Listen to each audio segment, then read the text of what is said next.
Hello à toi et bienvenue dans le podcast de Fundamentals. Si c'est ton premier épisode, je t'explique le concept tout de suite et si c'est pas le cas, merci pour ta fidélité. J'ai la chance de recevoir un ou une invitée avec qui je parle de sa profession. Mais avant tout, ce qui m'intéresse, c'est de comprendre pourquoi la personne que j'ai en face de moi fait ce qu'elle fait. Alors que tu écoutes ce podcast dans ton canapé, ou en train de faire ton sport, ou encore en train de faire les tâches ménagères, je te propose, à la fin de l'épisode, si tu l'as aimé, de le liker et de le partager sur toutes tes plateformes. Encore une fois, je te souhaite la bienvenue dans le podcast de Fundamentals. Hello Sid, bienvenue dans le podcast. Salut, et merci beaucoup pour ton invitation. Je suis trop contente de partager ce moment avec toi. En plus, on se connaît pas trop, donc ça Voilà, sera. c'est ça, exactement. Alors c'est vrai que là, on va faire le 34e ou le 35e épisode du podcast. J'ai profité pour inviter des gens que je connaissais au départ, mais du coup, j'invite aussi des gens que je ne connais pas pour faire leur connaissance. Et du coup, est-ce que tu pourrais te présenter, s'il te plaît? Bien sûr. Moi, c'est Sid, du coup. Donc, pour ceux qui me connaissent pas, je me présente beaucoup par mon travail, Mhm. parce que mon travail passion et toute ma vie tourne autour de ça.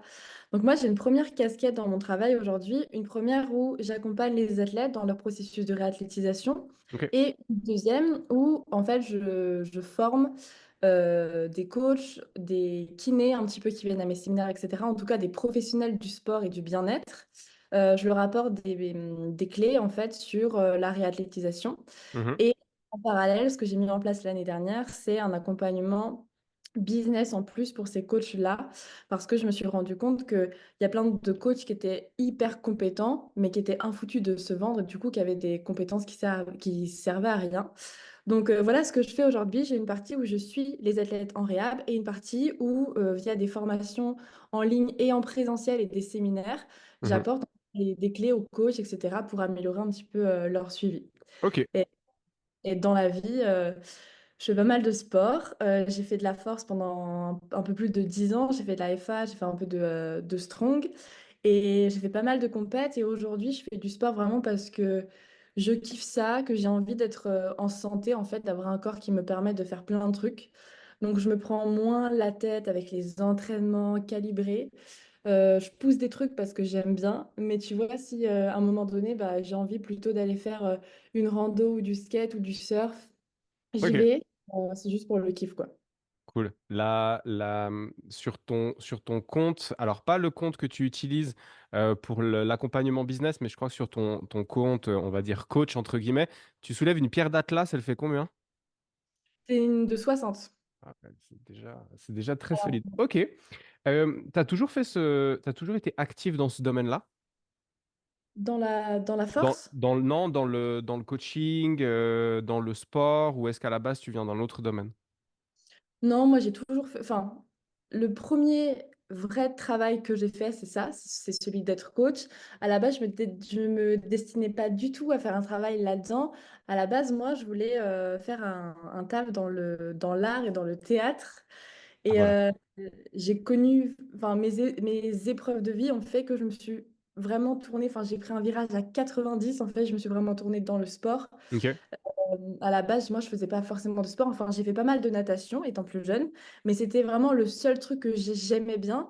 Sinon, jamais tu m'aurais vu aller courir, faire du sport, etc. Absolument pas. Le seul truc que j'aimais faire, c'était nager. Et puis, la vie a fait que j'ai pris un tournant et pas. Mais sinon, ouais, c'est le premier travail que j'ai fait. Donc, je suis coach de mes débuts à maintenant. Ok. Et tes débuts, ils étaient il y a combien de temps en arrière? Donc moi, je coach depuis presque 6 ans. Mhm. Ouais, c'est ça, depuis 6 ans. Et j'ai commencé à vraiment faire du sport, enfin à faire autre chose que de la natation il y a un peu plus de 10 ans maintenant. Ok. D'accord. Juste pour parler un petit peu de ton parcours de formation, euh, tu es en Suisse ou tu es en France? En France. En France, ok. Et du coup, tu as fait quoi comme cursus? Au niveau du sport? Ouais, au niveau du sport. Ouais. Alors moi, je suis passée par STAPS, donc pour avoir Mhm. mon diplôme de base, j'ai fait STAPS. Alors, j'ai fait un peu toutes les filières en STAPS pour ceux qui connaissent. À la base, j'ai fait une licence éducation motricité pour être prof d'EPS. Mhm. Mes stages, en fait, je me suis rendu compte que je voulais pas faire ça parce que j'ai un côté un peu où collé au système, en fait, il y a des trucs qui me dérangent dans le système et du coup, quand tu veux être prof, il faut absolument coller à tout. Et en fait, sur le terrain, quand tu es face à des élèves, il y a des trucs qui sont impossibles à faire. Et je me suis dit, mais jamais je veux être prof, jamais je veux faire ça. Et du coup, j'ai pris un virage à ce moment-là où j'ai fait une licence entraînement sportif. Ok. Et ensuite, j'ai fait un master APA. Donc, tu vois, j'ai fait presque, si tu connais un peu les filières STAPS, il me Mhm. reste la filière management, mais sinon, j'ai presque tout fait, tu vois. Ok. Donc, à la base, ouais, moi, je viens d'une filière STAPS où j'ai fait ben, principalement ce qui m'a permis de devenir coach, une licence entraînement sportif et le master APA. D'accord, ok. En sortant de ton cursus de formation, tes débuts en tant que professionnel de l'entraînement, ils se passent comment? Tu travailles directement à ton compte, tu bosses dans une salle. C'est quoi un peu les débuts de l'aventure? Alors, moi, j'avais commencé à coacher un petit peu quand j'étais en licence EM, parce que j'étais en spécialité natation et du coup, j'entraînais un petit peu en natation, mais ça s'arrêtait là, ça allait pas plus loin. C'était vraiment sur le bassin, je faisais le taf d'un entraîneur de natation. Et quand je suis sortie de ma licence, en fait, j'ai fait ma licence EM, le master, et après, je suis retournée en licence ES. Tu vois, j'ai fait un peu Ouais. un parcours inverse. Et en fait, quand j'étais en master, vu que ma licence EM me donnait la possibilité d'encadrer des groupes pour faire du sport, pas à une visée entraînement, mais éducative et loisir, Mhm. à ce moment-là, j'ai commencé à à donner en fait des cours de sport dans des assos. Mais c'était vraiment des trucs un peu en mode circuit de training, etc., etc. Donc j'ai commencé progressivement, tu vois, il n'y a pas eu un moment où Mhm. mes études sont arrêtées et bam, j'ai mis un pied direct là-dedans. Mais sinon, dès que j'ai terminé mes études, en fait, j'ai commencé par donner des cours co, parce que Ok. j'avais la mention cours co. Alors des fois, les gens qui me connaissent pas trop, ça les étonne un petit peu parce qu'ils ont un peu l'image de la meuf qui soulève des stones, tu vois. On m'imagine pas trop sur un step. Mais pour le coup, j'ai donné un petit peu de cours co. J'en ai pas donné énormément. Mais c'est un truc que j'aimais bien. J'aimais bien donner des cours de step. Donc j'ai commencé par ça. Et je me suis rendu compte que... Donc j'ai commencé à faire ça dans des salles. Mhm. Et tu vois, j'avais 2 heures là, 2 heures là, 2 heures là. Je gagnais pas ma vie hyper bien. Donc, j'ai commencé à vouloir donner des cours enfin, du coaching un peu en mode circuit training dehors, dans Mhm. des espaces. Et petit à petit, du coup, j'ai commencé à faire du one-one, du coaching perso. Et donc, je suis passée de coaching en salle à petit coacher pour moi, en fait. Ok, Donc, j'ai été rapidement à mon compte, en fait. d'accord. Les premières difficultés, aujourd'hui, quand on te suit, on voit ce que tu produis, on sent quand même une coach qui est solide sur ses appuis, j'ai envie de dire. Tes premières difficultés en tant que coach qui démarre, les premiers, voilà, les premiers grains de sable dans l'engrenage, les premiers trucs où tu dis, Ouah, c'est pas si évident que ça. C'était quoi? T'as une ou deux anecdotes à raconter par rapport à ça? Euh, Ouais, deux trucs. Alors, c'est pas vraiment des anecdotes, mais moi, je pensais que en sortant de la fac, j'allais me faire une petite carte de visite et qu'il y a 20 personnes qui aimeraient travailler avec moi. Alors que pas du tout. Le J'ai eu fameux beau... quart de personnes en mauvaise santé qui t'attendent devant l'école. Exactement. Et j'ai eu beau faire ça, j'ai eu beau en parler un peu autour de moi. En fait, j'ai eu un client et Mhm. puis au bout de 6 mois, j'en ai eu deux. Et en fait, j'ai eu vraiment ce truc où à la fac, on t'apprend plein de trucs, on t'apprend plein de compétences techniques à mettre en place sur le terrain et c'est cool. Mais en fait, on t'apprend pas après à te vendre, tu vois, si tu fais pas partie d'une salle, si t'es pas employé dans un club de prépa physique, etc., etc., ben en fait, bah, personne ne t'attend à la sortie de la fac, tu vois. Et du coup, c'est le premier truc, ça peut paraître un peu bizarre, mais moi, ça m'a choquée. En fait, je me suis dit, mais ah ouais, mais comment je vais faire? Parce que là, je suis diplômée et puis bah, maintenant, il faut que j'ai des clients. Comment je fais? Et ça, c'est un premier truc où je me suis dit, ah ouais, en fait, va peut-être falloir que je me forme pour avoir des clients. Et le deuxième truc, c'était que, en fait, je me suis rendu compte que, et c'est pour ça que je me suis formée dans plein de domaines différents, c'est qu'il n'y a rien qui se passe sur le terrain comme tu l'as appris en théorie à l'école. C'est-à-dire qu'on t'apprend la programmation, l'anatomie, la physio, machin, machin. Mhm. Mais il y a plein de choses qui peuvent pas coller à 100% avec ce que tu as appris parce que ben, en fait, il y a toujours une personne qui va avoir un petit bobo là, qui a pas très bien dormi, qui a pas une hygiène de vie incroyable, qui a des antécédents de blessures, etc., etc. Et tu dois absolument tout adapter. Et en fait, bah, tout ce que j'avais appris à la fac, c'est bien, ça m'a amené des bases, mais je n'ai rien appliqué sur le terrain de ce que j'avais appris, parce qu'en fait, tu dois absolument adapter en permanence en fonction des personnes que tu as devant toi.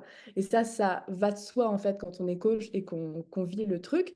Mais quand tu sors de l'école, bah, moi, j'ai trouvé qu'il y avait vraiment un monde entre ce qu'on m'avait appris et le terrain, tu vois. Même si j'avais eu beau faire des stages, etc., etc., en fait, quand je me suis retrouvée seule face à des gens qui me faisaient confiance, je me suis dit, waouh, en fait, comment je vais faire? Parce que j'avais l'impression de ne rien savoir. Et c'est Ok. comme ça que j'ai commencé à me former un petit peu parce que je me suis dit, je ne peux pas appliquer ce que j'ai appris, il y a trop de trucs qui vont pas. Et pour les gens, ça va être de pire en pire, quoi. Ok. Est-ce qu'aujourd'hui, quand toi, tu donnes des formations, alors on parlera après de l'accompagnement plutôt business et du mentorat, mais aujourd'hui, quand toi, tu donnes des formations pour apprendre aux gens la prise en charge dans la réathlétisation, est-ce que tu fais attention justement à ça, ce transfert entre théorie et pratique de terrain? Ben, Et j'essaie si en tout oui, cas. comment? Alors, j'essaie en tout cas, donc je peux pas, tu vois, à la fac, on nous a souvent expliqué que il y avait la théorie et la pratique, mais tant que tu n'es pas confronté, tu t'en rends pas vraiment compte. Dans les formations que je donne, j'insiste toujours sur le fait qu'il n'y a pas une méthode magique, en fait, et que ben, la réponse réelle de est-ce que ça marche, ben, c'est que ça dépend, en vrai, tu vois. Et c'est aussi pour ça que les formations que je donne, elles ne s'adressent pas forcément à des gens qui sortent tout de suite de l'école, parce qu'il y a plein de bases que je ne revois pas, la natte, etc., etc. J'en parle absolument pas. Pour moi, ça doit être acquis. Donc, les formations que je donne, c'est pour des gens qui coachent déjà depuis un petit moment et qui ont déjà un petit peu leur domaine de spécificité, tu vois, Mhm. qui sont un peu ouverts sur le fait que, eh ben, si l'isométrie, ça marche pour X, peut-être que ça marchera peut-être pas pour Y. Mais en tout cas, j'essaie dans les formations que je donne d'alerter vraiment sur le fait que ça marche là, Mhm. mais peut-être que pour une autre personne qui a la même problématique, ben, ça ne marchera pas parce qu'il y a plein d'autres choses en fait qui peuvent jouer sur ça. Ok. J'essaie d'amener ça et dans le contenu que je propose aussi sur Eclectic Training, sur Mhm. Instagram, j'essaie vraiment de faire en sorte que les gens ils puissent s'ouvrir, en tout cas les gens peut-être qui sortent de leur école, qui puissent s'ouvrir au fait que rien n'est magique et qu'en fait ça dépend tout le temps. Tu sens que les coachs ont au départ de la peine avec cette notion de nuance et de pas toujours ou jamais, c'est pas tout blanc ou tout noir. Et c'est peut-être aussi pour ça que tu prends des coachs qui ont un peu plus de bouteilles dans tes formations? Ben, j'ai un peu l'impression que, en tout cas moi je l'ai vécu comme ça, que quand tu sors de ton école, t'es diplômé, c'est trop bien, t'as fait 5 ans, parfois t'as fait même 6 7 ans, tu vois, à la fac. T'as un peu ce truc de ça y est, j'ai mon master, je sais tout, je sais plein de trucs. Et du coup, c'est compliqué de s'ouvrir à d'autres choses parce que t'es diplômé de la Mhm. fac, de Ouais. l'université. Donc forcément, tu sais. Et en fait, je trouve que quand t'es un jeune coach qui a galéré pendant 5 ans, voire plus à la fac, sortir de là et admettre que tu connais rien, c'est un peu compliqué. En tout cas, moi, j'ai vécu un peu ce truc, tu vois. Pour moi, je savais tout et c'était impensable pour moi de me dire, putain, mais en fait, je connais rien. Entre la théorie et la pratique, je Ouais. ne sais pas. Ça a été un peu, tu vois, j'ai mis du temps à prendre conscience de ça, du fait que bah, j'avais passé 5 ans, même un peu plus du coup, sur les bancs de la fac et que bah, il se passait rien de ouf en fait. Même si ça m'avait amené plein de bases, hein. Oui. Du coup, j'ai un peu l'impression que quand tu es un jeune coach qui sort directement de l'école, tu as ce truc d'avoir peut-être un peu du mal à ouvrir ton esprit à d'autres choses parce qu'on t'a tellement expliqué que le diplôme que tu faisais, c'était le meilleur et que tout reposait sur des études scientifiques, entre parenthèses de 1938, tu vois. On te bourre, enfin, j'allais dire on te bourre le mou, c'est pas très classe comme phrase, mais on insiste vraiment sur ça à la fac, sur la qualité du contenu, sur le fait que c'est la science qui prédomine, sur toutes ces choses-là, ou ça dépend des profs, comme tu le dis là. Alors, bah, moi, je pense qu'il y a toujours des exceptions et que ça dépend tout le temps. Moi, j'ai eu un parcours un peu particulier parce que j'étais en licence entraînement sportif et Mhm. en plus, j'étais en parcours force. Et le parcours force, c'est un parcours un peu, ou un peu élitiste où ils prennent que on était 20, ils prennent que les 20 meilleurs de l'année précédente et du coup on te fait vraiment prendre conscience que tu es en parcours force et du coup ton diplôme aura encore plus de valeur et qu'on va t'apporter encore plus de références et que tu vois. Donc quand tu sors de là, tu as un melon un peu énorme. Et le terrain, il arrive et... Ouais, c'est ça. Et je pense que si tu te remets pas en question, et il y en a plein qui le font, et c'est trop bien, il y en a Ouais. pas qui ont évolué, trop, trop cool. Mais je pense que si tu te remets pas en question, ben, t'évolues pas, en fait, Mhm. dans ton... Ok, Dommage. d'accord. Euh, Aujourd'hui, c'est quoi une valeur centrale chez toi qui est nourrie et qui est satisfaite à travers, au final, les trois activités professionnelles que tu as, la réathlétisation, le coaching, la formation et le mentorat? Est-ce que tu peux répéter ta question autrement, s'il te plaît? Je peux répéter ma question autrement. Je pars du principe que quand on est indépendant, on fait les choses pour se nourrir soi-même parce on est à la recherche de satisfaire ce qui est important pour nous. Et dans les valeurs que tu peux avoir, euh, une qui est prédominante par rapport aux autres et qui en fait est satisfaite chaque jour à travers l'activité professionnelle que tu mènes. Je dirais que c'est... Alors, ça va peut-être être hyper vague, mais je dirais... Attends, je réfléchis un petit Oui, peu. oui, tu peux. C'est le but de la question, c'est de faire réfléchir.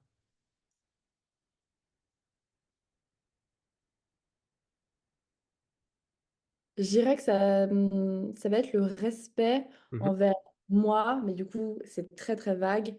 Euh, En fait, le fait d'avoir ces trois activités, euh, ça me permet déjà, en fait, je prends énormément, en fait, je me sens accomplie parce que je me rends compte que je peux aider des gens et ça mhm, nourrit énormément mon estime de moi. Et je sais que si je veux continuer à aider encore plus de monde, ou en tout cas les aider encore mieux, il faut que, bah, comme je disais il y a 5 minutes, il faut que j'enlève un peu le melon que j'ai pu mhm, avoir au-dessus de ma tête, que je me mette un peu en retrait, que j'observe, que je me rende compte qu'en fait, ben, ce qui marche pour X, ça marche peut-être pas pour Y, et que je retrouve un peu d'humilité, et c'est pour ça que je me forme encore et encore, et qu'il y a des formations où je ne prends pas parce que ça ne me parle pas, mhm, d'autres où je prends, et le fait de faire ça, ça m'amène à respecter mon énergie et à prendre vraiment conscience que, et notamment dans le business, tu vois, bah pareil, euh, en fait, on a tous des parcours de vie différents.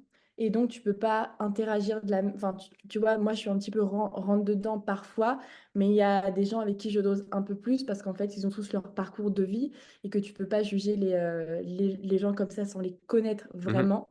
Et donc, ce que je fais, ça m'amène à me respecter beaucoup, respecter vraiment mon énergie, respecter vraiment la confiance que je vais avoir en moi et respecter les autres, tu vois. mhm. Je pense que ça m'amène et je me sens vraiment d'avoir ces deux casquettes, je dirais, ça m'amène vraiment à me sentir accomplie plus, plus, plus. Ok. Ou voilà, tout simplement. Bah écoute, moi, c'est déjà, j'ai envie de dire que c'est déjà pas mal. Euh, tu parles de faire diminuer la taille du melon. Je trouve ça très, très bien. Euh, à ton avis, c'est quoi le... Alors, tu en as un petit peu parlé avec la formation continue, mais pour moi, faire de la formation de base, hein, parce que j'accompagne du coup les coachs dans une école qui forme au métier du fitness au début de leur formation. Certains arrivent déjà avec des idées préconçues et ressortent avec les mêmes idées préconçues. Et j'ai beau essayer de faire tout ce que je voulais, c'était très compliqué de faire redescendre le melon. Donc au final, la formation continue, c'est pas toujours le moyen de redescendre un petit peu en termes d'ego, tu dirais que c'est quoi le top 3 du kit parfait pour faire diminuer la taille de son melon? Parce qu'il y a beaucoup de gens qui en auraient besoin, je pense, surtout alors dans tous les domaines, hein, mais dans notre domaine aussi. Voilà, ce serait quoi le top 3? Le top 3 pour faire diminuer le Diminuer le melon. melon. Alors, le top 3 pour faire diminuer le melon, pour moi, c'est le premier truc, c'est qu'il t'arrive une couille, qu'il t'arrive un truc. Que tu aies une galère, que tu vois, genre, clairement, pour toi, tu es le coach parfait, qui sait tout, etc., que tu commences à être employé dans une salle et qu'en fait, on te fout un peu à l'amende parce qu'en fait, tu gères hyper mal tes coachings et que tu connais rien. Et du coup, qu'on te vire, tu vois. Pour moi, c'est le meilleur truc qui puisse t'arriver. C'est Le la fait vie qu'on qui s'en charge. Ouais, c'est ça. Le fait qu'on te dise, en fait, tu sais rien, tu Mhm. vois. Euh, le deuxième truc, ce serait que, je réfléchis, hein, déjà, Ouais, c'est ouais. pas mal. Le deuxième truc, hmm, ce serait que, en fait, tu, alors, que tu t'ouvres, effectivement, mais que tu rencontres des gens, que tu rencontres des gens avec des points de vue extrêmement différents du tien. Et le fait d'être confronté à des avis, à des vécus, à des points de vue différents, ça permet d'ouvrir un peu ses œillères et de voir qu'en fait, il n'y a pas que un chemin, qu'il y a Mhm. plein de possibilités. Ça ne veut pas dire que tu dois adhérer à tout, mais le fait d'être confronté vraiment à des personnes différentes, pour moi, ça ouvre un champ des possibles énorme. Moi, ça m'est arrivé de parler avec des gens. Je me disais, mais qu'est-ce qu'il raconte? J'adhère absolument pas et je n'adhère toujours pas. Mais par contre, ça ouvre, tu vois, encore un champ des possibles. Donc pour moi, qu'il t'arrive un truc, que tu sois confronté à des avis, en tout cas à des individus différents qui ont des vécus et des manières de faire différentes des tiennes. Et puis, le dernier point, hum, je dirais que pour moi, les deux là sont les plus importants. Sinon, pour en donner un troisième qui rejoint un petit peu le premier, ce serait que, bah, tu vois, typiquement, si tu es coach, que tu te blesses et que tu puisses plus exercer, ou qu'il se passe un truc et que tu puisses plus exercer, typiquement, le Covid, quand il a été là, bah, en fait, tu avais une catégorie de personnes qui était déprimée parce qu'elle ne pouvait plus exercer et les gens se sont beaucoup plaints, etc. Il y a eu des gens au chômage, etc., etc. Et de l'autre côté, tu as des personnes qui ont pris ce truc en mode opportunité, en mode, OK, le Covid, il est là, qu'est-ce que je peux faire? Ben, je vais en profiter pour me former, pour peut-être donner des cours en visio. À l'époque, ça se faisait pas trop, il y a eu vraiment un essor de ça avec le Covid, tu vois. Donc, pour moi, le troisième point, ce serait que il se passe un truc et que tu puisses plus, que tu sois contraint, en fait, d'arrêter ce que tu es en train de faire pour qu'à un moment donné, si tu veux t'en sortir, tu es en fait un éclair qui te dise, OK, ben là, il va falloir que je passe à l'action et que je sorte un peu des sentiers dans lesquels je suis depuis 5 ans. J'aime beaucoup ces 3 points. Je les trouve très bien. Mon préféré, c'est le premier. C'est la vie qui s'en charge. Quand tu veux pas écouter, ah, voilà, elle te rappelle à l'ordre. Mais oui, j'aime beaucoup. Euh, Tu disais au début, tu as fait le constat à travers les formations plutôt techniques que tu donnais que les coachs avaient au final de la peine à se vendre, entre guillemets, ou en tout cas de la peine avec la casquette qu'on t'apprend pas à l'école. Euh, bon, moi, j'ai fait le même constat. Mais c'est quoi pour toi aujourd'hui les principaux problèmes face auxquels les coachs se retrouvent confrontés quand ils veulent développer leur business? Alors, souvent déjà, on te fait croire, alors peut-être pas explicitement, mais quand tu sors de l'école, ben, tu as tendance à croire que tous les gens vont venir te voir et absolument pas. Ça se passe pas comme ça. Et du coup, le premier truc, je dirais, c'est que euh, on te dit souvent que l'entrepreneuriat, ça va être dur, qu'il va falloir du temps, qu'il va falloir 3 ans, 5 ans, 6 ans avant de te lancer à ton compte, alors que c'est faux. Et du coup, souvent, les coachs n'osent pas directement ou ne font pas les démarches dès qu'ils sortent de leur école au bout de quelques mois parce qu'en fait, ils ont ce truc en tête de pour qu'il y ait des clients qui viennent me voir, il faut déjà que je travaille dans une salle, il faut déjà que je galère, il faut déjà que je donne des cours dans des assos. Et du coup, ça fait des coachs qui galèrent avec des 40 heures par semaine, etc., qui n'ont plus de vie pour eux et qui, le jour où ils vont se dire peut-être qu'il faudrait que je me lance, eh ben, ils pourront pas parce qu'ils seront un peu prisonniers de ce système-là de 40 heures par semaine et on leur a tellement dit que il pourrait avoir du monde, mais à condition que, en fait, bah, il travaille dans une salle, Mhm. euh, que ben, ça fait extrêmement peur de dire, bon, bah, allez, je me lance pour moi, tu vois. Donc, pour moi, il y a ce truc-là qui est très freinateur où le système éducatif, en tout cas des coachs, en tout cas de la fac par laquelle je suis passée, te fait croire que quand tu sors de la fac, ben, en fait, il va forcément falloir que tu passes par galérer dans des salles de sport, à faire 2 heures là, 2 heures là, 2 heures là, etc., etc. Euh, et que tu auras du monde, mais pas si tu es à ton compte, uniquement si tu fais partie d'un système. Et pour moi, c'est un problème parce que du coup, on se retrouve avec des coachs qui galèrent pas mal. Et le deuxième truc, je dirais, qui fait que les coachs galèrent, c'est que en fait, bah, on t'apprend pas à te vendre, tout simplement. On te donne toutes les clés pour être un prépa physique compétent, Mhm. et on t'apprend absolument pas à avoir les clés pour te vendre toi, alors que c'est le plus important. Et si tu as toutes les compétences en main pour accompagner correctement des sportifs, mais que tu n'as aucune compétence pour te vendre, eh ben, les compétences que tu as en main pour tes sportifs, elles te servent à rien. Ouais. Donc, tu as passé tous les diplômes que tu veux. Si tu sais pas te vendre, bah, ça Je sais pas sert te à rien. vendre. Ouais, t'as personne. Moi, j'utilise toujours cette image. Aussi bon techniquement que tu puisses être à faire des squats aux gens, si tu sais pas vendre ta prestation, bah, t'as personne à qui faire des squats. Donc, Ouais. ok. Euh, Mentalement ou psychologiquement plutôt, tu dirais que c'est quoi l'ancrage négatif le plus important, ou en tout cas la limite psychologique la plus importante que tu as pu remarquer et constater chez les gens qui veulent se lancer?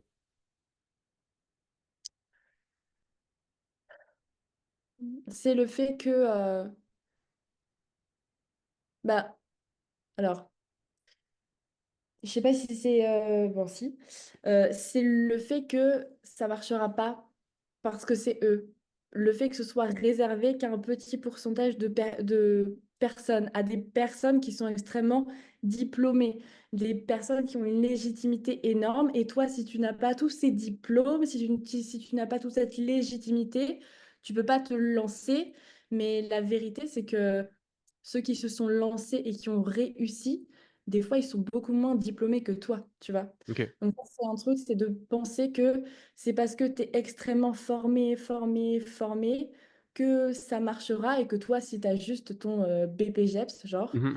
eh ben, ça marchera pas et que le fait de réussir, c'est réservé à un pourcentage très petit et que du coup, c'est pas pour moi. Ok. Donc en fait, les gens réussissent pas parce qu'ils partent du principe qu'ils n'ont pas ce qu'il faut pour réussir. Ouais. Ok. Et toi, du coup, dans ton accompagnement, qui est au final, ben voilà, moi je te suis maintenant depuis un petit moment et on voit que tu vas autant sur les aspects, plutôt, on va dire, techniques du business que sur les aspects plutôt psychologiques et mentaux du business. Et je trouve ça très très cool parce qu'en fait, bah, voilà, c'est une globalité. Comment est-ce que tu fais passer ça? Qu'est-ce que tu mets en place pour faire prendre conscience aux gens que au final, ils ont besoin de beaucoup moins de prérequis que ce qu'ils imaginent pour pouvoir se lancer? Au niveau des gens qui travaillent avec moi. Oui, oui, au niveau des gens qui travaillent avec toi. Alors, comme tu l'as dit déjà, et je tiens à le souligner vraiment, pour moi, tu peux, si tu vas un peu sur Internet, tu peux trouver plein de vidéos, de tips, etc., sur comment trouver ton client, créer ton offre, etc., etc. Si tu cherches un peu, tu peux trouver plein de tips techniques sur le faire. Et c'est cool. Et dans le mentorat que j'ai créé, j'apporte des clés sur comment trouver ton client, fixer tes prix, etc., etc. Mais pour moi, ce qui fait la différence vraiment, c'est de travailler sur ce que j'appelle l'être. Mhm. Donc, moi, en fait, parce que tu as beau avoir un peu toutes les compétences techniques pour savoir fixer tes prix, créer ton tunnel de vente, faire tes offres, etc., etc., si à côté de toi, tu as des croyances limitantes, genre c'est pas pour moi, je suis pas assez diplômée, j'arrive pas à parler en public, j'ai peur de ci, j'ai peur du regard des autres, etc., etc., si tu as toutes ces croyances, tous ces blocages-là, ben en fait, toutes les compétences que tu as eues sur le faire, tu vas pas pouvoir aller dedans correctement et tu pourras pas te vendre. Donc en fait, dans le mentorat que j'ai créé, il y a une grosse partie tout au long du mentorat et aussi en présentiel où on met en place du travail sur bah, c'est pas une séance chez le psy, mais c'est un gros travail sur le questionnement de soi. On va Mhm. vraiment chercher qui est-ce qu'on est. OK, quand je rate, je sais pas, une vente, ça crée quoi chez moi? Ça vient réveiller quoi? Quelle peur il y a derrière? Qu'est-ce que ça suscite chez moi et comment je peux travailler sur ça? Comment je peux... Tu vois, il y a beaucoup de gens qui pensent parfois qu'ils ont peur d'échouer. Mais en vrai, il y a beaucoup de gens qui ont peur de réussir parce qu'en fait, quand tu réussis, imagine, tu as vécu dans un environnement social où ben, en fait, ta famille n'avait pas trop d'argent, tes amis non plus, vous aviez l'habitude de vous retrouver et puis d'avoir des conversations où eh ben, on se plaint en fait sur l'inflation, etc., etc. Et tout ça, toutes ces conversations, c'est quand même fédérateur. Et le jour où toi, tu y arrives, tu gagnes de l'argent, tu vas forcément t'émanciper un peu plus de ce cercle-là.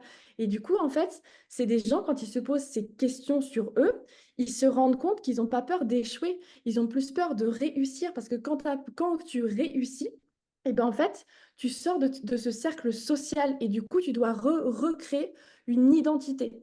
Donc, en fait, on travaille beaucoup sur le questionnement du qu'est-ce qui se passe, qu'est-ce que j'ai comme blocage, comme croyance et qu'est-ce que ma réussite va créer au niveau d'abord de mon soi et au niveau de mon environnement social. Et on Mhm. voit comment est-ce qu'on peut agir sur ça. Donc, pour moi, c'est vraiment ce truc qui amène à pas passer un petit peu au-dessus de toutes ces croyances limitantes qu'on peut avoir. C'est vraiment le fait de se questionner sur qui je suis. Une question que je pose souvent en coaching sportif mais plus en business, c'est en atteignant ton objectif, qu'est-ce que tu vas potentiellement perdre? Et, Très bonne. euh, et tu vois, tu parles du milieu social et effectivement, ça peut être une partie de vie sociale, ça peut être ton conjoint ou ta conjointe, en fait, n'est pas du tout raccord avec ton projet de vie ou ton projet pro. Et donc, en fait, c'est ça qui te freine. Et j'aime bien poser cette question-là parce que déjà, en général, elle surprend. Bah, je vais rien perdre parce que je veux tout gagner. Mais en fait, tu as des trucs que tu vas devoir laisser derrière toi. Et c'est pas parce qu'on utilise le mot perdre que c'est négatif. Mais tu l'as très bien mis en évidence avec cet exemple du cercle social. C'est clair que ça fait peur aux gens de sortir de ce qui est connu et de ce qui est confortable. Mais même dans le sport, tu vois, alors je vais pas parler des pathos, des traumas qu'il peut avoir derrière ça, mais des fois, tu peux avoir des gens qui sont en surpoids et qui n'en sortiront jamais, malgré le fait qu'en fait, ils veulent perdre du poids, se sentir mieux dans leur corps, ils en sortiront jamais parce qu'en fait, leur cercle social dans lequel ils se sentent extrêmement bien, bah, c'est quoi? C'est aller au cinéma une fois par semaine et manger des pop-corns, c'est aller au McDo ensemble et passer un moment hyper agréable. Et quand tu fais les démarches pour perdre du poids et te sentir mieux, et ben Faut en fait, sortir de ça. exactement, tu fais Mhm. cette démarche de sortir de là.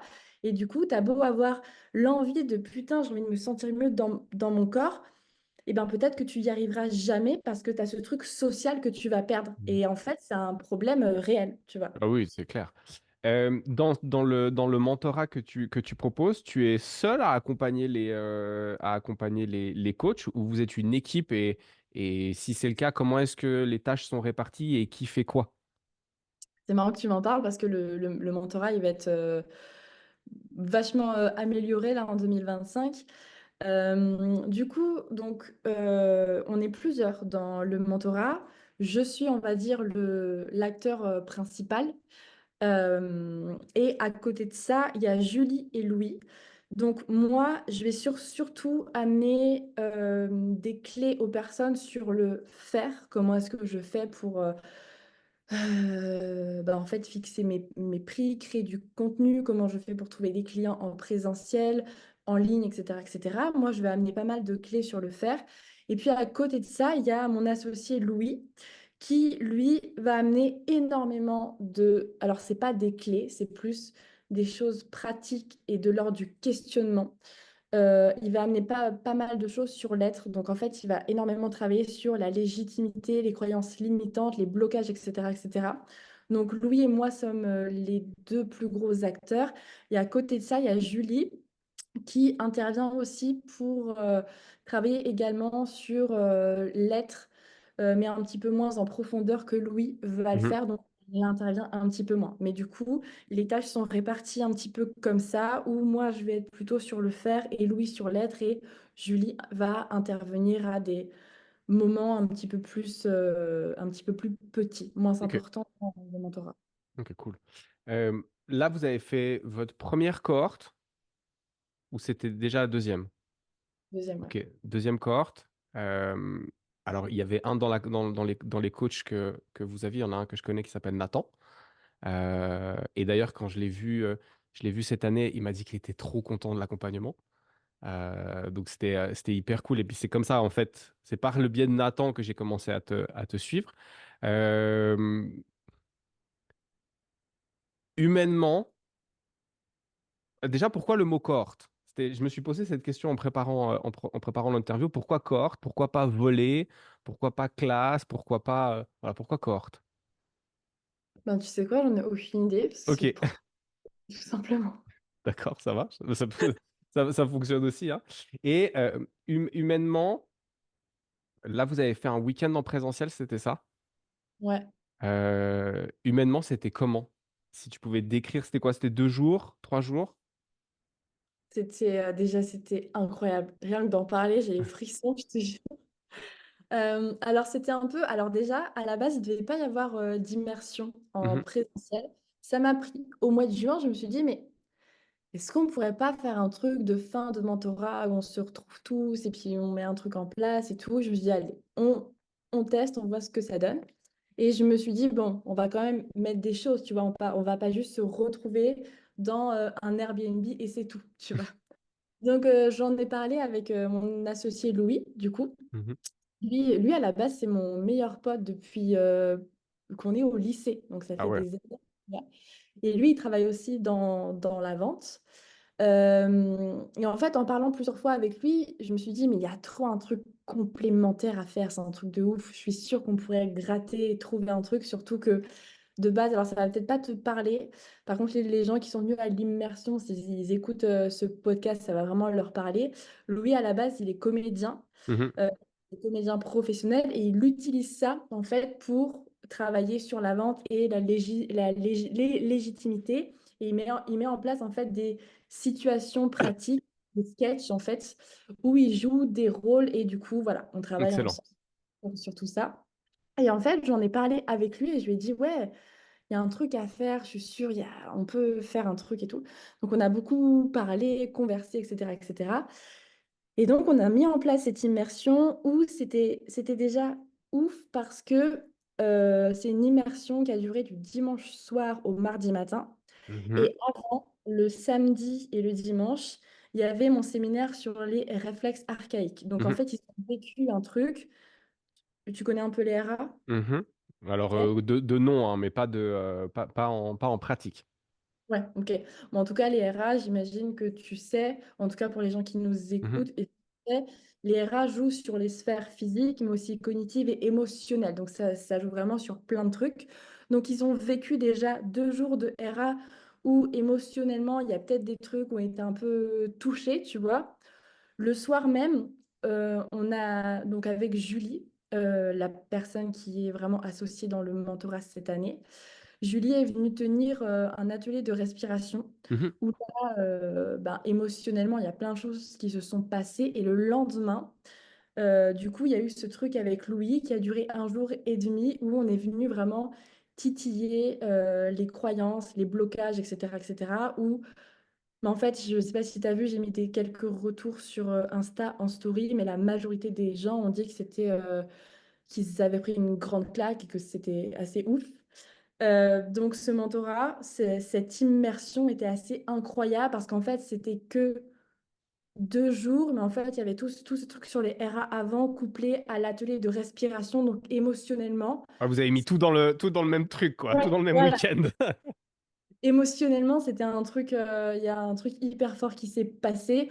On a tous passé notre week-end à pleurer, en fait, parce que Mhm, c'était tellement intense. Même moi, j'ai pu avoir accès à la part d'humain qui était derrière chaque coach. mhm, Et c'était assez fort pour moi de voir ça parce que Nathan, si je prends son exemple, il est hyper carré dans ce qu'il fait.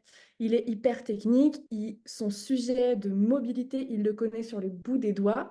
Par contre, Nathan, derrière cette figure de coach qui fait autorité clairement avec les compétences qu'il a, on ne sait pas vraiment qui il est. Tu mhm. vois, voilà.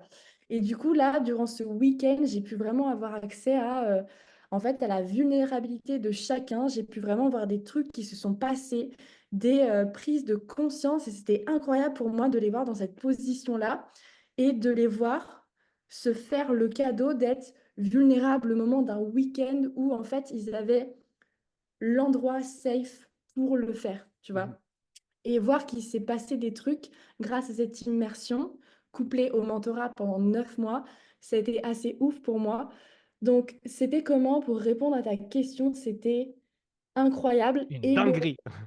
ouais, vraiment, c'était incroyable et c'est le début d'un mentorat version 3.0 pour Ok, 2025 du coup.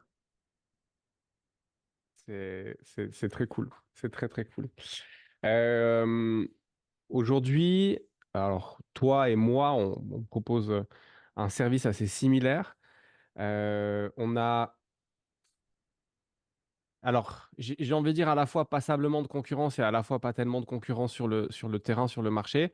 Quand je dis passablement de concurrence, je fais référence à toutes ces formations qu'on voit, qui sont proposées par des coachs que tu sais même pas s'ils sont coachs et qui te proposent de devenir très riche en un laps de temps très très court.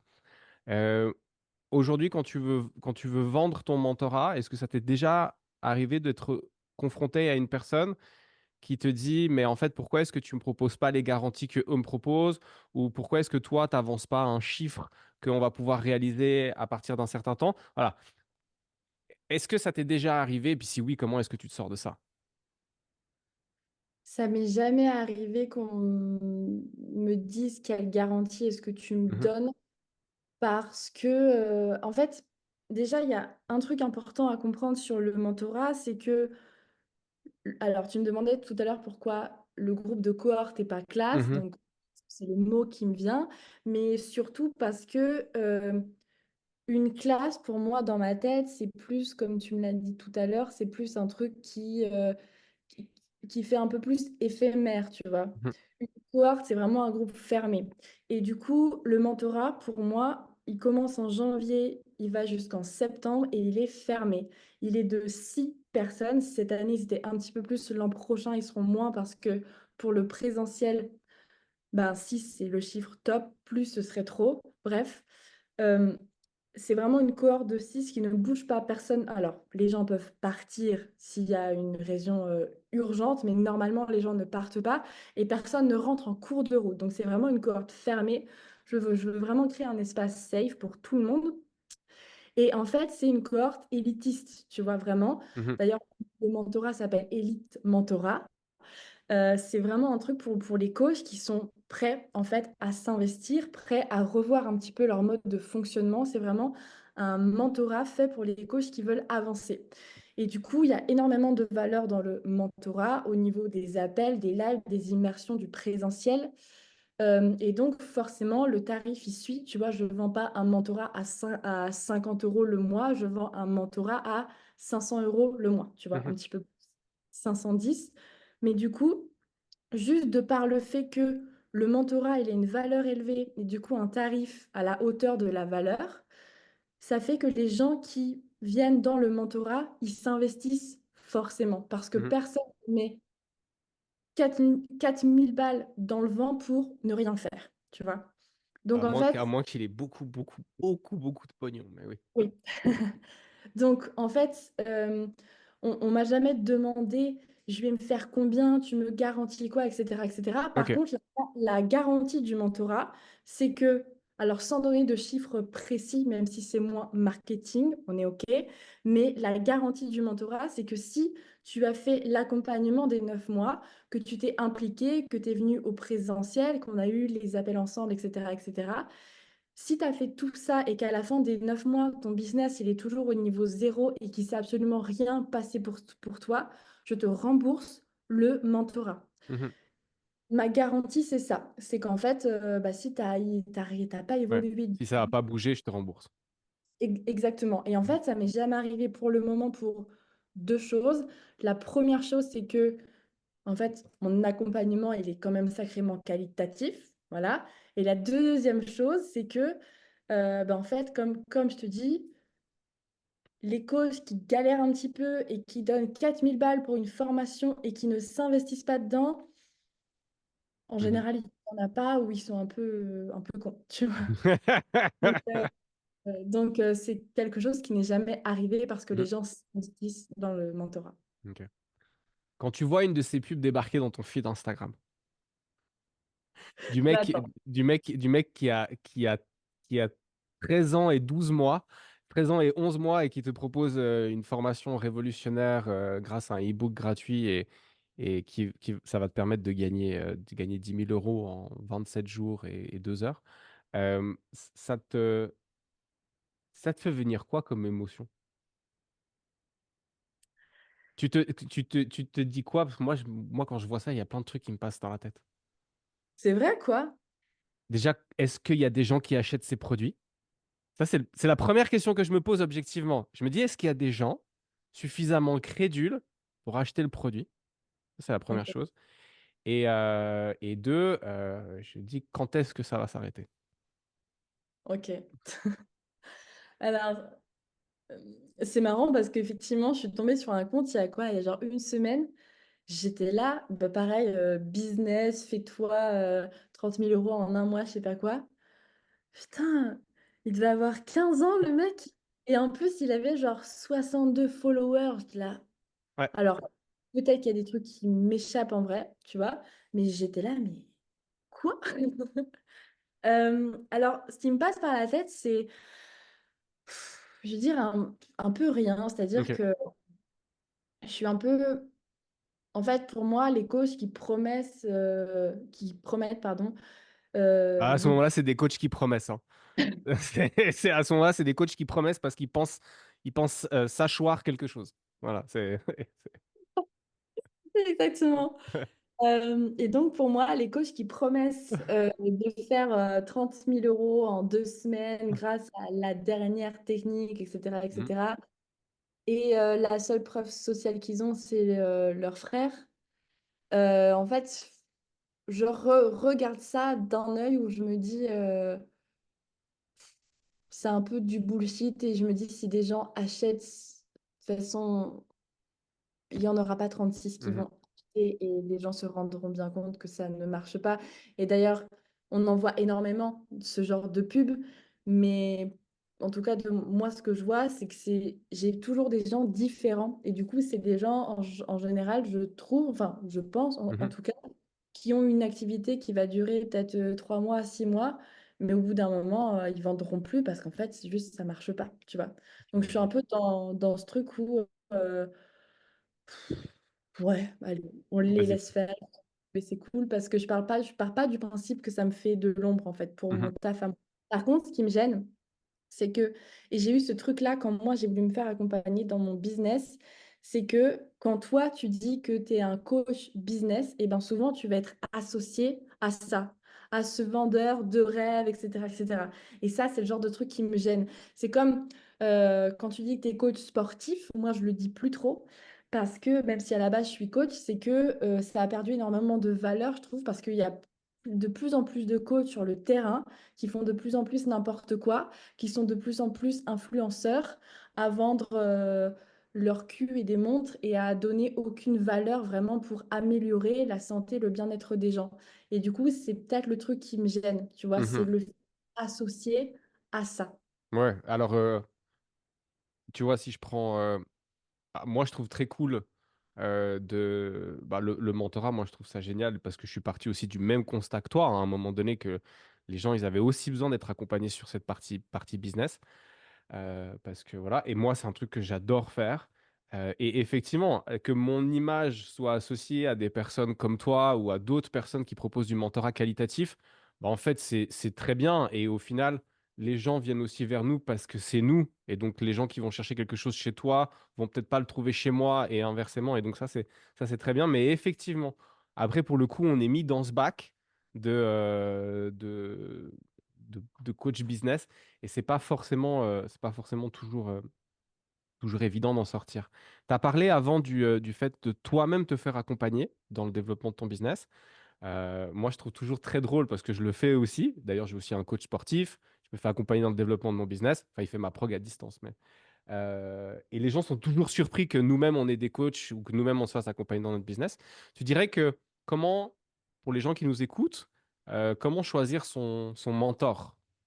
Comment choisir son mentor, vers qui aller et quelles sont les choses qui, selon toi, sont auxquelles il faut faire attention quand on choisit quelqu'un pour se faire accompagner dans son business?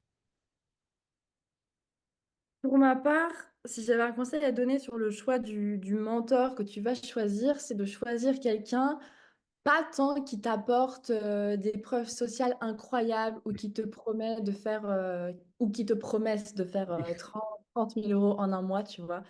Pour moi, c'est pas tant ça, c'est pas tant les preuves sociales, c'est pas tant le contenu que la personne elle va partager si c'est un coach des réseaux, parce Mhm, qu'il y a aussi présentiel qui bien sûr. existe, faut pas l'oublier. Pour moi, c'est pas tant ça. Pour moi, ce qui va faire que tu vas choisir ton coach, ton mentor, c'est avant tout les qualités humaines. C'est à quel point tu résonnes avec lui. C'est à quel point, en fait, la vibe et le lien, ils passent. Pour Mhm, moi, c'est ça qui va jouer avant tout. Parce que si la vibe, elle passe pas, même si c'est une personne qui a des résultats incroyables avec d'autres, si avec toi, humainement, ça le fait pas, et ben en fait, le résultat sera pas là. Parce que mhm. la communication sera pas bonne, la réception sera pas bonne. Et donc, pour moi, ce qui doit faire que tu choisis un coach, un mentor, c'est avant tout les qualités humaines. Ouais, le feeling aussi. Ouais. Ouais. Ok. Je Et suis pour moi, 300% ouais. d'accord avec toi.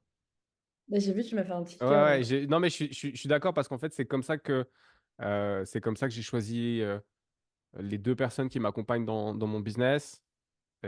Par intervalle, hein, pas tout le temps, mais par intervalle. C'est aussi comme ça que j'ai choisi la personne qui m'accompagne dans mes entraînements. C'est une question de feeling. Est-ce que la personne, en fait, tu matches bien? Est-ce qu'elle te comprend? Ou si elle te comprend pas tout de suite, est-ce qu'elle fait l'effort d'essayer de te comprendre? Et ça, c'est les qualités, les soft skills et les qualités humaines. Je suis 300% d'accord avec ça. Euh, oui, Et ouais, je réponds à ta deuxième question, du coup, oui, ce à quoi il faut faire oui. gaffe.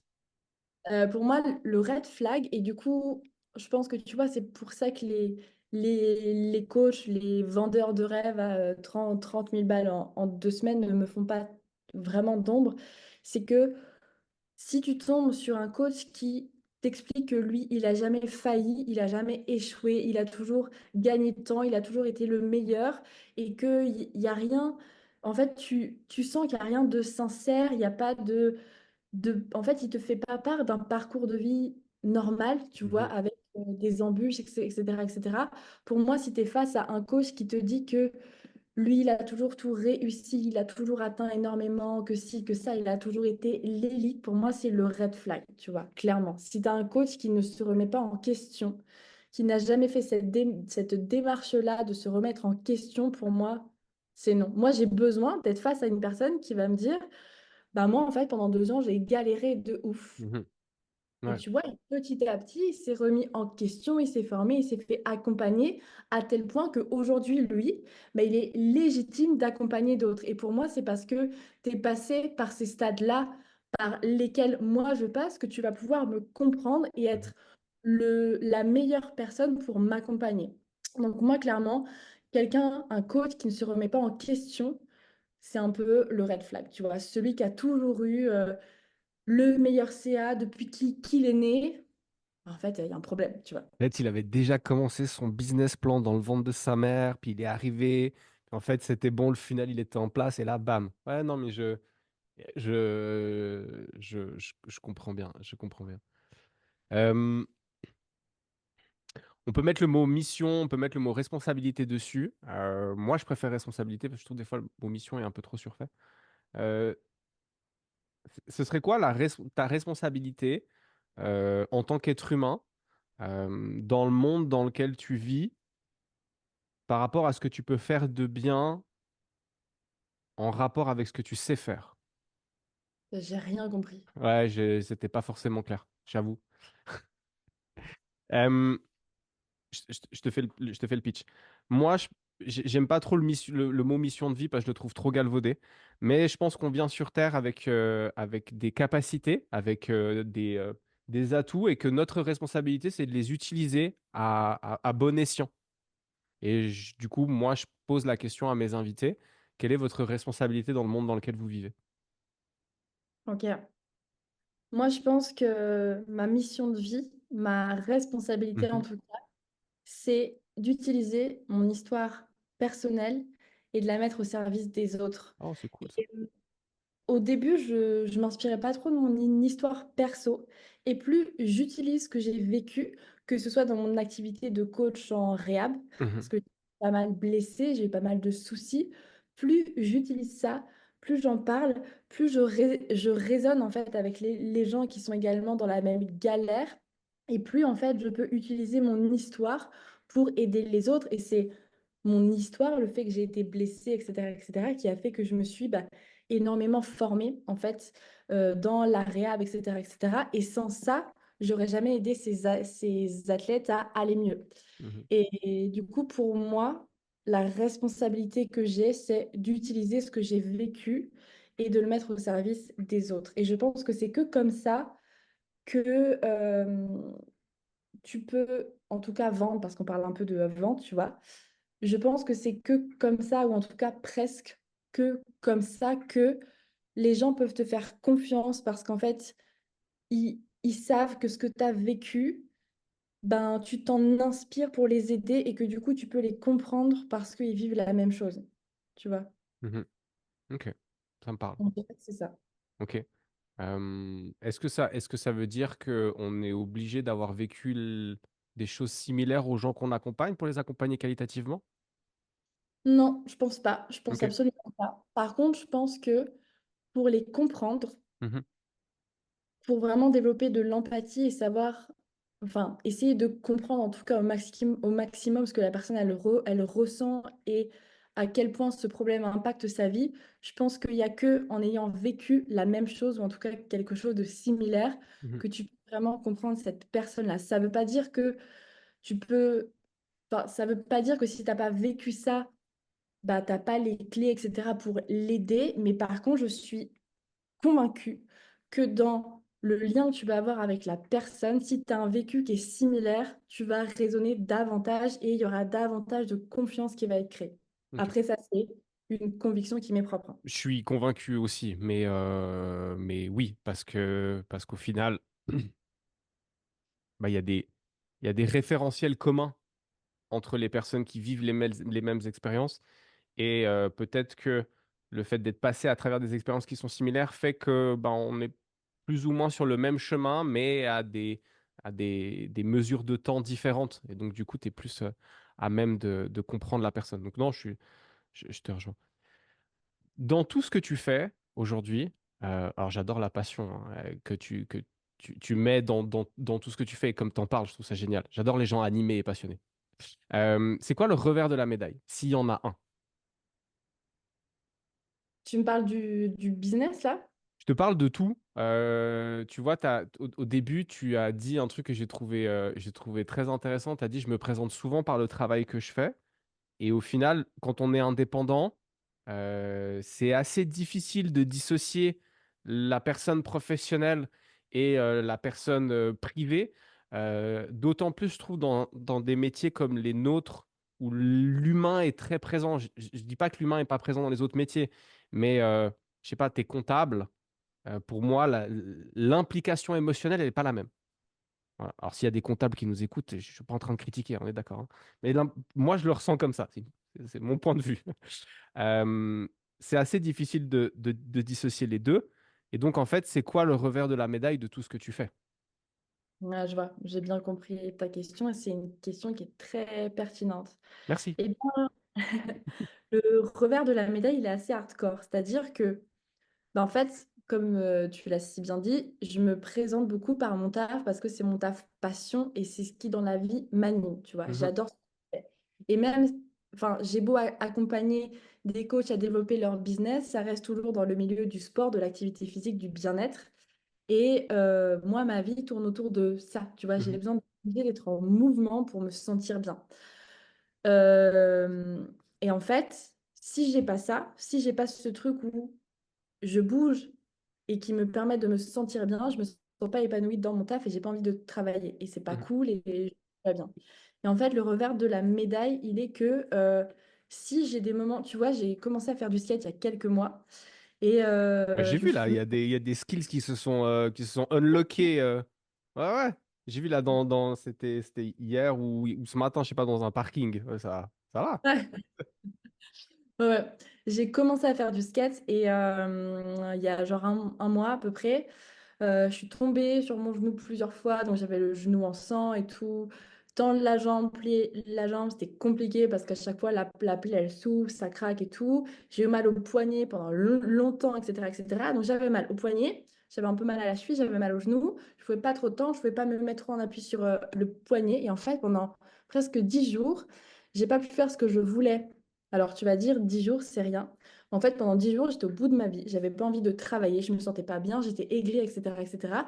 Et le truc, c'est que comme c'est un peu comme si dans ma vie, il n'y a que ça qui comptait. Ce qui Mhm. compte pour moi dans la vie, c'est tout ce qui tourne autour de mon travail. Et mon travail, c'est aussi ma vie. Donc, c'est le mouvement, c'est le fait de pouvoir aller dehors, d'aller jouer, d'aller explorer, de faire plein de trucs avec mon corps. Et si demain, il m'arrive une couille et que j'ai plus ça, je tombe en dépression. Ok. Horrible. Et c'est ce truc-là, tu vois. Là où il y a des gens qui... Parce qu'en fait, j'ai pas d'autres passions dans la vie. Alors, j'aime écouter de la musique, lire des livres, aller au théâtre et tout, c'est cool, mais c'est pas ce qui m'anime vraiment, tu vois. Ce qui m'anime, c'est vraiment de faire plein de trucs avec mon corps. Et si je peux plus le faire, ben, le revers de la médaille, il est là, c'est qu'en fait, ben, ce qui m'anime dans la vie, ça fait partie de mon travail et inversement. Et si je peux plus le faire, ça me saoule. Et je suis sûre que si demain j'y ai pensé, d'ailleurs quand je me suis fait mal au genou et au poignet, je me suis dit, si demain il m'arrive un truc et que je suis en fauteuil roulant, avant de m'en remettre vraiment et de pouvoir utiliser mes galères au service des autres, tu vois, eh ben, il va se passer pas mal de temps parce que en fait, bah, c'est vraiment ce qui m'anime qui part, tu vois, c'est pas Bien que, sûr, ouais, ouais, je comprends tout à fait.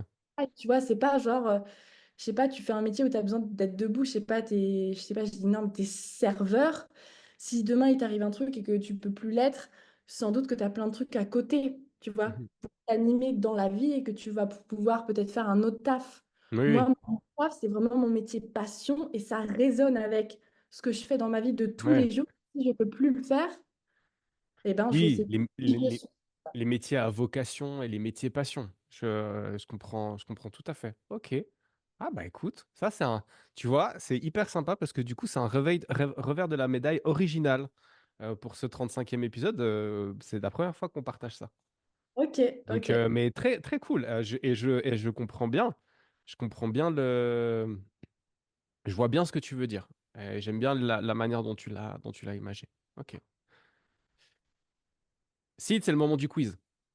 Ah, cool. C'est le moment du quiz. L'idée, c'est de réfléchir le moins possible aux questions aux réponses que tu vas donner.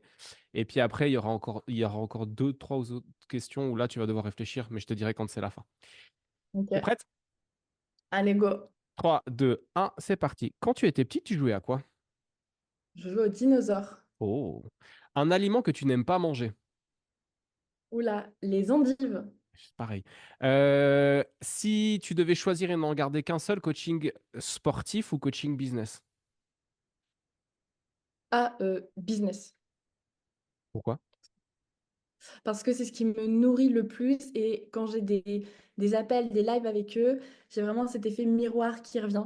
Et le fait d'aider des coachs, ça me permet un peu par ricochet d'aider plus d'athlètes, en fait.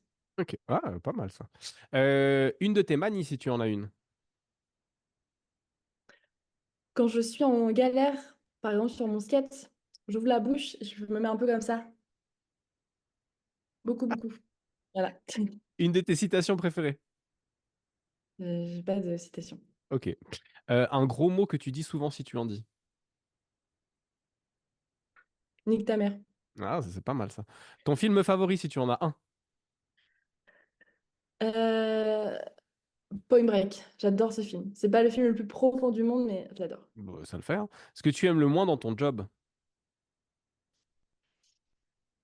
Les compétences techniques, le fait d'utiliser les ordi, Excel et tout. Ah Horrible. oui, c'est là où on se rejoignait, c'est juste les factures et le suivi des clients à la old school. Ouais. Euh, Ton outil de travail préféré? Mon outil de travail préféré, moi, Ça me parle. mon, mon corps, ma voix. Ok. Tu écoutes de la musique, tu as dit que oui. La chanson du moment, s'il y en a une. Chica idéal. Chica idéal, ok. Si tu pouvais partager un repas avec quelqu'un, alors quelqu'un de vivant ou quelqu'un qui n'est plus, quelqu'un de réel ou quelqu'un de fictif, ce serait qui? C'est ma grand-mère. Ok. Si tu pouvais recommencer et faire un autre métier, tu ferais quoi? Je pense que je serais prof.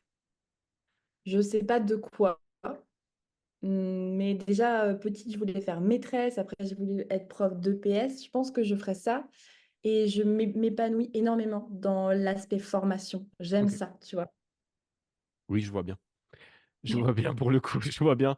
Euh, Et puis, une lecture que tu recommandes, peu importe le domaine.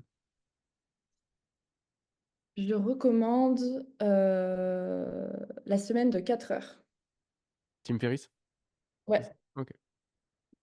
C'est la fin du quiz. Merci. super. Euh, Ta sortie de la fac, c'était il y a combien de temps en arrière?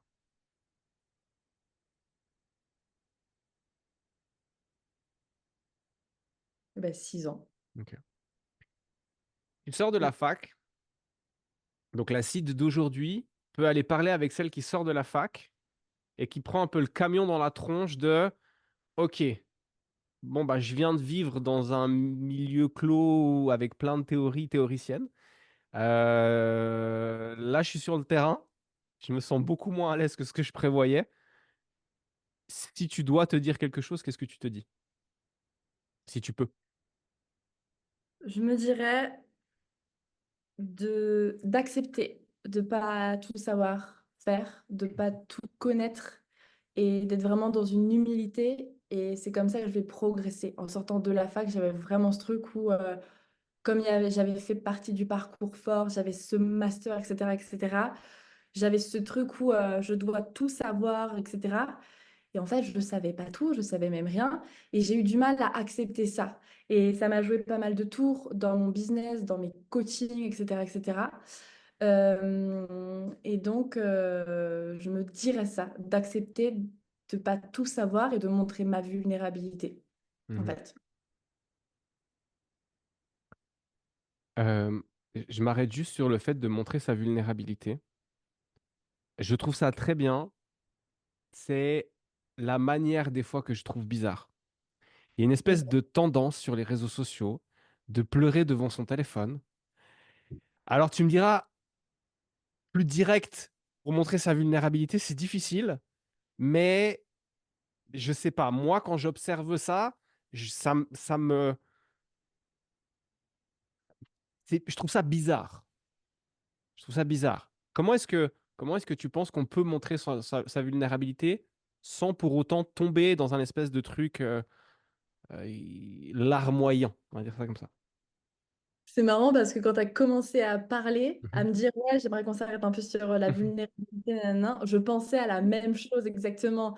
Les réels où les gens, ils pleurent et tout, Euh, genre, appel. Alors, pour moi, montrer sa vulnérabilité, c'est pas forcément pleurer devant son téléphone, absolument pas. Pour moi, c'est montrer ses failles et c'est en Mhm. fait accepter, par exemple, quand tu es coach, qu'il y a des domaines que tu ne maîtrises pas, Mhm. tu vois. Moi, je sais que dans la réhab, j'ai beau travailler avec de la neuro, j'ai beau m'être formée sur pas mal de trucs, mais ça m'arrive de refuser de travailler avec des gens parce qu'en fait, ben, j'estime ne pas avoir les compétences pour, tu vois. Ça m'arrive également de collaborer avec des kinés ou en tout cas d'autres pros de santé parce qu'en fait, il y a des compétences que j'ai pas parce que Mhm. c'est pas dans mon domaine et puis dans tous les cas, je peux pas tout savoir et on ne sait jamais tout, tu vois. Clairement. Et pour moi, montrer sa vulnérabilité, c'est ça. Dans le business, tu vois, clairement, bah, j'avais fait un live cette année qui parlait d'estime de soi, de plagiat, de confiance en soi, etc., etc. Et dans ce live-là, dans la cohorte de cette année, je parlais de mon histoire où j'expliquais que quand je me suis lancée, et que c'est exactement ça à quoi je faisais allusion tout à l'heure, quand je me suis lancée, j'étais tellement persuadée de... En fait, pour moi, je devais absolument tout savoir, tout maîtriser, mais je sentais bien que c'était pas le cas, tu Mhm. vois. Et pour moi, il fallait que j'assure cette figure de je sais tout. Et qu'est-ce que j'ai trouvé à faire pour ça? Et bien en fait, j'ai copié des trucs qui étaient faits à côté de spécialistes. J'ai plagié du contenu, j'ai plagié plein de trucs. Parce qu'en fait, je me suis dit, si eux, ils savent tout, mais en fait, cette personne, elle est spécialiste, donc je vais reprendre tout ce qu'elle fait. En plus, je ne l'ai pas fait finement, j'ai pas détourné, j'ai vraiment pris le truc comme il l'était fait et je l'ai mis sur mon compte, tu Ouais, vois. En plus, à l'époque, j'avais genre 30 followers, enfin, j'avais rien, tu vois, ouais. j'étais personne. Et puis au bout d'un moment, ça s'est vu, tu vois, Mhm. clairement. Et c'est là où, comme je te disais, j'ai pris une grosse baffe en mode, bah, on a vu que j'avais plagié cette personne, etc., etc. Et cetera. Et là, je me suis dit, OK, redescends d'un étage, tu sais pas tout, maintenant il faut accepter de pas tout savoir, forme-toi. Tu Ok. vois, c'est une des meilleures choses qu'il a pu m'arriver, tu vois. Mhm. Et du coup, pour moi, montrer sa vulnérabilité, bah, c'est pouvoir, par exemple, aujourd'hui parler de ça à dire. En fait, il y a une époque, j'avais le sentiment de devoir tout savoir, je l'acceptais pas, j'avais pas confiance en moi. Et du coup, pour développer mes réseaux, j'ai rien trouvé de mieux à faire que de plagier le contenu d'un spécialiste, tu vois. Et c'est pas évident de l'admettre, mais Bien pour moi, sûr. montrer sa vulnérabilité, c'est ça, c'est montrer Mhm. ses failles. Donc, t'es pas forcément obligé de te filmer en train de pleurer et d'être mal, tu vois. Juste admettre que tu es un humain et que tu peux Mhm. pas tout savoir et tout maîtriser. Ouais. Et c'est ça qui fait que, je pense, les gens vont connecter avec toi parce que personne n'est infaillible, tu vois. Et quand tu montres que, bah, toi, tu gagnes peut-être 10K par mois, mais que tu as des failles comme d'autres, bah, c'est ça qui fait que tu vas connecter avec les gens, Mhm. je pense. C'est plein de bon sens, ce que tu viens de dire. Merci. Dans 10 ans, tu voudrais être où ou en être où? Bah, dans 10 ans. Je sais pas où je serai exactement parce que là, je vis dans des Airbnb, je bouge beaucoup, etc., etc. Et cetera. Et c'est une vie qui me convient très bien pour l'instant. Mais dans 10 ans, en fait, je me vois ben, là où j'en suis aujourd'hui. En fait, il y a des gens qui trouvent ça parfois prétentieux, mais j'ai vraiment la vie que j'ai toujours voulu avoir. Et du coup, je voudrais peut-être juste avoir progressé un peu plus en skate d'ici 10 ans, tu vois. Mais sinon, j'ai vraiment la vie que j'ai toujours voulu avoir. Donc d'ici 10 ans, j'aimerais être bah, encore vagabonder un petit peu partout Ouais. et continuer ce que je fais vraiment. Et peut-être que le mentorat, en tout cas, j'ai vraiment envie que ça reste ce gros projet parce que c'est celui dans lequel moi je m'épanouis le plus. Et je me dis que peut-être dans quelques années, il aura encore évolué et peut-être qu'il y aura d'autres collaborateurs et qu'on pourra faire des cohortes plus grandes, je sais pas, tout en gardant ce truc élitiste. Mais globalement, j'imagine une vie telle que j'ai aujourd'hui. Trop cool. Génial. Si tu pouvais euh, dire un dernier mot aux gens qui nous ont écoutés, quelque chose que tu as déjà dit et que tu aimerais répéter ou quelque chose que tu n'as pas forcément dit et que tu aimerais partager avec eux, tu as le champ libre. Alors déjà, ben, merci aux gens d'avoir écouté jusque-là. Euh, et j'aimerais juste dire aux gens qui nous écoutent de prendre conscience qu'ils vont mourir. En fait, on va tous mourir un jour. Vous En allez fait, on va crever! Voilà! Allez, tous ciao tout le monde! en fait, on va tous mourir un jour dans Ouais. la vie. Et c'est ça qui rend la vie belle, je trouve. Et je pense qu'il ne faut pas se prendre trop au sérieux. Dans en fait, tout ce qu'on a envie de faire, il faut le faire. Il faut tester des choses et si ça marche et si on kiffe le truc, tant mieux. Si ça marche pas et qu'on kiffe pas, c'est pas grave, au moins on aura essayé de le faire. Et je pense que dans la vie, il faut pas se prendre trop au sérieux. Et même dans l'entrepreneuriat, en fait, il faut voir ça. Alors, peut-être que certains vont dire c'est ça parce que toi, ton business, il marche, etc., etc. Mais je vois vraiment tout ce que je fais, même mon business pour le coup, comme un jeu où j'accepte que dans mon business comme dans la vie, il y a des hauts et des bas et qu'il faut tester des choses, il faut se lancer. Et Mhm. donc, le dernier truc que j'aurais à dire, c'est de voir la vie comme un jeu, parce que dans tous les cas, ben, on va finir par mourir. Donc, autant tester, kiffer, jouer, et go. Allons vivre ensemble. Magnifique. Ça me... Je suis d'accord. Voilà, je suis d'accord. Euh, Sid, où est-ce qu'on peut te retrouver sur les réseaux? Alors, sur les réseaux, on peut me retrouver sur mon compte accès coaching réhab qui s'appelle Eclec Training. Mhm. Et on peut me retrouver sur mon compte accès formation et business qui s'appelle Elite Mentorat. J'ai un prémisse de podcast Oh, cool. qui est sur YouTube qui s'appelle Eclect Training et que je vais basculer. Je l'avais mis en place l'année dernière, je l'ai un peu lâché parce que j'avais pas trop eu le temps, mais là, cette année, je vais le reprendre. Mhm. Donc, vous pouvez le trouver sur Eclect Training au niveau de YouTube et puis ensuite, je pense que je vais basculer sur une plateforme autre, genre Spotify ou quoi, mais c'est pas encore fait. Dans Ok, tous les cool. cas, Insta, Et, c'est Eclect Training ou Elite Mentorat. et sur ton podcast, on parle de quoi? On parle d'humain de manière générale et l'idée sur le podcast, c'est d'inviter des spécialistes de différents domaines, donc des posturaux, etc., etc., et de parler de tout ce qui va jouer sur l'humain de manière générale et on fait le lien avec la performance sportive. Cool. Bah, ça a l'air intéressant, ça. On va aller checker ça. Génial. Sid, merci beaucoup pour ton temps. Merci beaucoup pour ton partage plein de honnêteté, plein de qualité humaine et de gens qui savent pas. Voilà, hein.